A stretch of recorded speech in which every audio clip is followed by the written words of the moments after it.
Hi friends, welcome to my channel.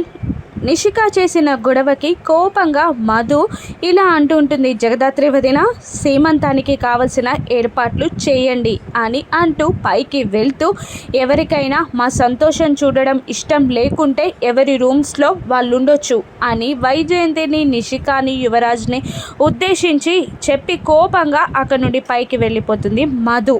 ఇక అన్ని ఏర్పాట్లు చేశాక జగదాత్రి, కేదార్ మధుతో మాట్లాడదామని పైకి వెళ్తారు. అక్కడ ఉయ్యాలలో కూర్చొని మధు ఏడుస్తూ ఉంటుంది. ఇక జగదాత్రి, కేదార్ దగ్గరికి వెళ్ళగానే మధు ఇలా అంటుంటుంది, ఎందుకు వదిన వీళ్ళందరూ ఇలా చేస్తున్నారు, ఇన్ని రోజులు చేసింది చాలదు అన్నట్టు ఇప్పుడు సీమంతం ఫంక్షన్ని కూడా స్పాయిల్ చేయడానికి వాళ్ళు నన్ను అడ్డం పెట్టుకున్నారు. నన్ను అడ్డం పెట్టుకొని అక్కకి బాధ కలిగించాలని చూస్తున్నారు. వీళ్లకు ఎంత చేసినా కూడా సంతృప్తి ఉండదా అని మధు అసహనంగా జగదాత్రి, కేదార్లని అంటూ ఉండగా, ఇక అవన్నీ వదిలే మధు, వాళ్ళకవి అలవాటే అని అంటూ ఉంటుంది జగదాత్రి. ఇంకా ఎన్నాళ్ళని భరించాలి వదిన అని అంటూ ఉంటుంది మధు. సరే కానీ నీకు ఒక కొత్త శారీ తీసుకొచ్చాం, వెళ్ళి కట్టుకొని వస్తే వదిన సీమంతాన్ని అందరం కలిసి గ్రాండ్గా చేద్దాం అని జగదాత్రి అంటూ ఉంటుంది. ఇక బాధగా శారీ తీసుకోకుండా మధు నిలబడడంతో కేదార్ ఇలా అంటుంటాడు, ఈ సమస్యకి, నీ సమస్యకి, ప్రతి సమస్యకి దేవుడే పరిష్కారం చూపిస్తాడు మధు, తీసుకో, నేను వంశీకి ఫోన్ చేశాను అని అంటూ శారీ మధుకిస్తూ కేదార్ అంటూ ఉండగా, వంశీకి ఫోన్ చేసావా అన్నయ్య, ఏమన్నాడు అని అడుగుతూ ఉంటుంది మధు. ఫోన్ లిఫ్ట్ చేయలేదమ్మా అని అనగానే నీరసంగా బాధగా ఫేస్ పెడుతుంది మధు. అప్పుడు మేము వదలం, ఖచ్చితంగా వంశీకి మళ్ళీ మళ్ళీ ఫోన్ చేస్తూనే ఉంటాం, వంశీ ఫోన్ ఎత్తకపోతే అత్తయ్యకి చేస్తాం, నిన్ను కాపురానికి పంపించే వరకు మేం మాత్రం ప్రయత్నాలు వదిలిపెట్టాం అని జగదాత్రి, కేదార్లు స్ట్రాంగ్గా చెప్పగానే, అలాగే వదిన, నేను వెళ్ళి శారీ కట్టుకొని వస్తాను, అందరం కలిసి గ్రాండ్గా అక్కని తీసుకెళ్దాం అని మధు సంతోషంగా చెప్పి లోపలికి వెళ్ళిపోతుంది. ఇక నిషిక, కాచి, యువరాజ్, వైజయంతి అందరూ కలిసి రూమ్లో ప్లాన్ చేస్తూ ఉంటారు. ఎలాగైనా సీమంతాన్ని ఆపాలి, సీమంతానికి ముత్తైదువులు ఇంపార్టెంట్ కాబట్టి కాచి నువ్వు వెళ్ళి వచ్చే ముత్తైదువులని ఆపేయి అని అంటూ ఉంటుంది నిషిక. కానీ ఎలా అని ఏదో అనబోతుండగా, ఏదో ఒకటి చెప్పు వదిన, హెల్త్ బాగాలేదని, లేదంటే సీమంతం ఆగిపోయిందని ఏదో ఒకటి చెప్పి సీమంతాన్ని ఆపే అని అనగానే అలాగే అంటూ కాచి వెళ్ళిపోతుంది. ఏదో ఒకటి అడ్డంకి సృష్టించాలి అని యువరాజ్, వైజయంతి కూడా అంటూ ఉంటారు. కానీ నిషిక మనసులో, కడుపులో మీ బిడ్డ ఉంటే కదా సీమంతం చేసేది, ఎలాగైనా ఈరోజు ఆ బిడ్డని చంపేస్తా అని అనుకుంటూ కౌశిక్కి రూమ్ ముందు ఆయిల్ పోసి ఫోన్ చేస్తా, రూమ్లో సిగ్నల్స్ ఉండవు కాబట్టి బయటికి వచ్చి జారి పడిపోతుంది అని నిషిక అనుకుంటూ నిషిక నెంబర్ నుంచి కాకుండా వేరే నెంబర్ నుంచి కౌశిక్కి ఫోన్ చేస్తుంది. నిషిక అనుకున్నట్టే కౌశిక్ ఫోన్లో సిగ్నల్స్ లేక బయటికి రాబోతూ ఉండగా, ఇక కౌశికి నూనెలో అడుగు వేసే సమయానికి జగదాత్రి అడ్డుగా వెళ్ళి ఆపేసి, ఇంకా ఏంటి వదిన ఫోన్ పట్టుకొని ఉన్నారు, రెడీ అవ్వాలి కదా పదండి అని అంటూ ఉండగా, ఫోన్ వచ్చింది, ఇంపార్టెంట్ కాల్ ఉన్నట్టుంది, సిగ్నల్స్ లేవు అని ఏదో చెప్పబోతుంటుంది. కానీ అదే టైంకి లిఫ్ట్ డోర్ ఓపెన్ అయి వైజయంతి చకచక నడుచుకుంటూ నిషిక పోసిన ఆయిల్లో కాలు వేసి జర్రిన జారుకుంటూ జగదాత్రి, కౌశిక్లకి ఎదురు వస్తూ ఉండగా జగదాత్రి కౌశిక్ని పక్కకి తప్పిస్తుంది. దాంతో వెళ్ళి రూమ్లో ఉన్న గోడకి టచ్ అయి నడుము విరిగి టపాలన పడిపోతుంది వైజయంతి. అమ్మో అయ్యో అని కేకలు పెడుతూ ఉంటుంది వైజయంతి. ఇక అందరూ గుమికూడతారు, ఎలా పడిపోయారు అని అందరూ అడుగుతూ ఉండగా, ఇక అక్కడున్న ఆయిల్ని జగదాత్రి చూస్తుంది.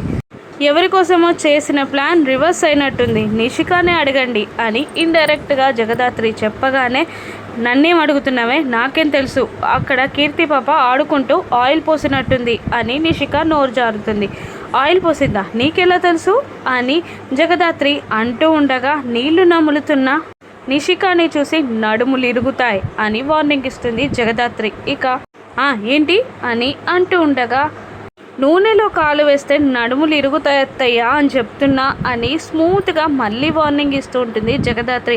పప్పులో కాలు వేయడం చూసాం కానీ సిస్టర్, నూనెలో కాలు వేయడం ఇదే ఫస్ట్ సామెత. సూపర్, ఎవరు తీసిన గొతులో వాళ్ళే పడ్డట్టున్నారు అని బూచి నవ్వుతూ అంటూ ఉంటాడు. ఇక వైజయంతికి సిచ్యువేషన్ అంతా అర్థమై నిషికాని పైకి లేపమని అనగానే నిషిక పైకి లేపుతుంది. వాళ్ళు అక్కడి నుంచి వెళ్తూ ఉండగా వైజయంతి నిషికాని ఇదంతా నీ పనేనా అని అడుగుతుండగా చిరునవ్వుతో అవును అన్నట్టు సమాధానం ఇవ్వగానే నాకు చెప్పొచ్చు కదా అని మండిపడుతుంది వైజయంతి. ఆ మధు జగదాత్రి ఇద్దరూ కలిసి కౌశికిని అందంగా రెడీ చేసి తీసుకొస్తూ ఉంటారు. మధు జగదాత్రి ఇద్దరూ కలిసి అక్కడ కుర్చీలో కూర్చోబెడతారు. ఇక ఒక 15 నిమిషాలు ఎలాగైనా ఆపాలి, రాహుకాలం వచ్చిందంటే ఈ ఫంక్షన్ ఆగిపోయినట్టే అని నిషిక, వైజయంతి, యువరాజ్ ప్లాన్స్ వేసుకుంటారు. ఇక జగదాత్రి ఇలా అంటూ ఉంటుంది, మామయ్య గారు, అత్తయ్య గారు, మీరు వచ్చి వదినను ఆశీర్వదించండి అనగానే సుధాకర్ ముందుకు వెళ్ళబోతుండగా ఆగయ్యా, మనిద్దరం వెళ్ళి అక్షంతలు వేసి ఆశీర్వదిస్తే సరిపోతుందా? ముత్తైదులు రావాలి, తాళి కట్టిన వాడు రావాలి, ఇలా లేకుండా తూతూ మంత్రంగా ఫంక్షన్ జరిపించడానిక ఇదంతా చేసింది అని వైజయంతి అంటూ ఉండగా అది కాదత్తయ్య గారు అని ఏదో చెప్పబోతూ ఉంటుంది జగదాత్రి. అప్పుడు నిషిక ముందుకు వచ్చి ఏంటే పెద్ద ప్రగల్భాలు పలికారు కదా, అందరినీ తీసుకొస్తాం, ఫంక్షన్ జరిపిస్తామని, ఇంతేనా? ఇదే మెమొరబుల్ డేనా? దీన్ని జరిపించడానికే అన్ని కోతలు కోసారా? సిగ్గుగా లేదు అని అంటూ ఉండగా 2 మూరలు పూలు, 4 డెకరేషన్లకే ఇంత ఓవర్ యాక్షనా అని అంటూ ఉంటాడు యువరాజ్ కూడా. అసలు ముత్తైదులు రాలేదని ఎవరన్నారు మీతో అని జగదాత్రి అంటూ ఉంటుంది. మరోవైపు బయటున్న ముత్తైదులను ఆపడానికి కాచి నానా తంటాలు పడుతూ ఉంటుంది. ఎలా వస్తారు? ఫ్లైట్లో వచ్చి డైరెక్ట్ ల్యాండ్ అవుతారా అని నిషిక వెటకారంగా అనగానే పిన్ని అని పిలుస్తుంది జగదాత్రి. ఇక ఒక రూమ్ నుండి ముత్తైదులు అందరూ బయటికి వస్తారు. వీళ్ళు రాలేదని ఎవరు చెప్పారు? ఎప్పుడో వచ్చారు, ఇక్కడ అన్నీ రెడీ అయ్యాక పిలుస్తానని చెప్పి జ్యూస్ ఇచ్చి రూమ్లో కూర్చోబెట్టాను అని కూల్గా చెప్తుంది. అప్పుడు బూచి, ఇప్పుడే అన్నావు కదా సిస్టర్, జగదాత్రి పిలిస్తే ఎవరు వస్తారు అని, చూసావా ఎంతమంది వచ్చారో అంటూ విజిల్ వేస్తూ జగదాత్రికి హైప్ ఇస్తూ ఉంటాడు బూచి. ఎందుకురా, జగదాత్రి ఏమన్నా పరాయిదా? మాకు తెలుసు, చాలా మంచిది, మా అబ్బాయికి ట్యూషన్ చెప్పి పాస్ చేయించింది జగదాత్రియే కదా అని ఒకరు చెప్తుంటే, మా అమ్మాయికి స్కూటీ నేర్పింది కూడా జగదాత్రియే అని మరొకరు చెప్తూ ఉంటారు. అటువంటి అమ్మాయి పిలిస్తే రాదంటామా? ఎవరికి ఏం సాయం అడిగినా కూడా ముందుండి చేస్తుంది కదా అని అంటూ నవ్వుతున్న జగదాత్రి దగ్గరికి వెళ్ళి కౌశికిని ఆశీర్వదిస్తూ ఉంటారు ముత్తైదువులు. అమ్మో, కాచి ఏం చేస్తుంది అని నిషిక బయటికి వెళ్తుంది. ఇక నిషిక అక్కడ కాచి ముత్తైదువులను ఆపడం చూసి కన్ఫ్యూజ్ అవుతుంది. అప్పుడు జగదాత్రి పక్కకి వచ్చి, ఏంటి ముత్తైదువులు లోపలున్నారు, బయట ఉన్నారు, వాళ్ళెవరు వీళ్ళెవరు అని ఆశీర్వదించడానికి వచ్చిన వాళ్ళని అనుమానంగా చూస్తున్నావా అని నిషికాని అడుగుతూ ఉంటుంది దాత్రి. అవును అన్నట్టు కన్ఫ్యూజ్గానే నిషిక ఫేస్ పెట్టగానే, ఈరోజు వదిన ఫంక్షన్తో పాటు ఇంకొకరి ఫంక్షన్ కూడా ఉంది, గుర్తుందా అని చిన్నగా నవ్వుతూ అడుగుతుంది దాత్రి.